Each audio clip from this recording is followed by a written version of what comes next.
নমস্কার বন্ধুরা, আমি শিপক দাস। আপনারা দেখছেন সঙ্গে শিপক। বন্ধুরা, আজকে মূলত আমাদের আলোচনার বিষয়বস্তু হলো কালীগঞ্জ বিধানসভা।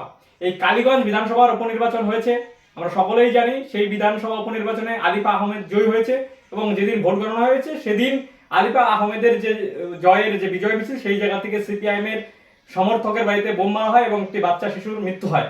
কিন্তু আজকে আমরা মূলত আলোচনা করব বর্তমান সময়ে দাঁড়িয়ে যেখানে রাজ্যে শিক্ষক নিয়োগ দুর্নীতির মামলা চলছে, ডিএ মামলা চলছে, অর্থাৎ বোঝা যাচ্ছে, মনে করা হচ্ছে যে শিক্ষক থেকে শুরু করে যারা চাকরিজীবী রয়েছে তাদের বর্তমান শাসক দলের প্রতি একটি ক্ষোভ রয়েছে। সেই ক্ষোভটা কতটুকু ভোট বাক্সে পড়লো, এই বিষয়টি কিন্তু আমি আপনাদের সামনে তুলে ধরবো। কেন বলছি? কারণ কালীগঞ্জ উপনির্বাচনে পোস্টাল ব্যালটের মধ্য দিয়ে যারা চাকরিজীবী লোক রয়েছে তারা কিন্তু সেই জায়গায় তাদের মতামত প্রকাশ করেছে।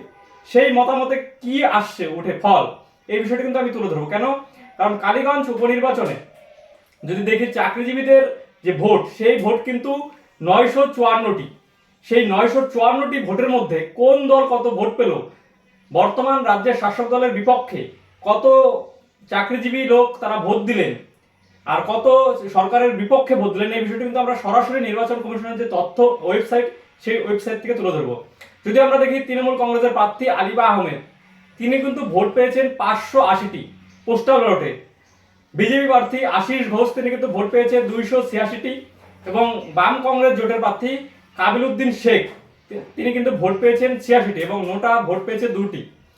এক্ষেত্রে যদি আমরা দেখি, যতই রাজ্য জুড়ে তৃণমূল কংগ্রেসের বিরুদ্ধে শিক্ষক নিয়োগ দুর্নীতি হোক, ডিএ মামলা হোক, পুলিশের নিয়োগ দুর্নীতি হোক, যে কোনো দুর্নীতি হোক, যতই আন্দোলন চলুক না কেন, তার যে ফল, তার যে ভোট বাক্সে পড়ছে না, এই পোস্টাল ব্যালটের কিন্তু ফলাফল বলে দিচ্ছে।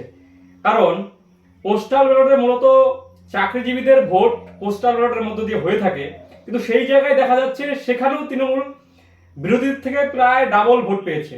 এক্ষেত্রে কিন্তু দেখা যাচ্ছে যে বিরোধী যেখানে 286টি, অর্থাৎ প্রধান বিরোধী বিজেপি, সেখানে কিন্তু বর্তমানে রাজ্যের শাসক দল প্রার্থী তিনি কিন্তু 580টি ভোট পেয়েছেন।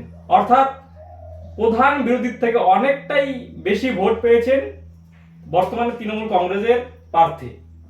কিন্তু এখান থেকে যদি আমরা মনে করি যে সারা রাজ্য জুড়ে যে বিষয়টা মনে করা হচ্ছে যে চাকরিজীবী মানুষের মধ্যে হয়তো এই বর্তমান সরকার নিয়ে ক্ষোভ রয়েছে, সেই ক্ষোভ যে ভোটের বাক্সে পড়ছে না, এই বিষয়টি কিন্তু এই কালীগঞ্জ উপনির্বাচনের ফলাফল থেকে প্রমাণিত।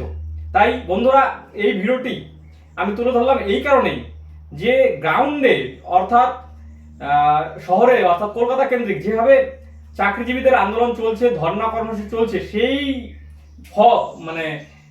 ক্ষোভ যে ভোট বাক্সে পড়ছে না, সেই ভোটের ফলাফল কিন্তু বলে দিচ্ছে। তাই এই ভিডিওটি সকলেই শেয়ার করে সকলের মধ্যে জানিয়ে দিন যে কলকাতা কেন্দ্রিক যে আন্দোলন হচ্ছে দুর্নীতি নিয়ে রাজ্যের শাসক দলের বিরুদ্ধে, সেই দুর্নীতির যে ক্ষোভ, সেই ক্ষোভ যে ভোট বাক্সে পড়ছে না, এই বিষয়টি কিন্তু তুলে ধরলাম। ভিডিওটি কেমন লাগলো অবশ্যই কমেন্টের মাধ্যমে জানাবেন। যারা এখনো সাবস্ক্রাইব করেননি অবশ্যই সাবস্ক্রাইব করবেন। নমস্কার, ধন্যবাদ।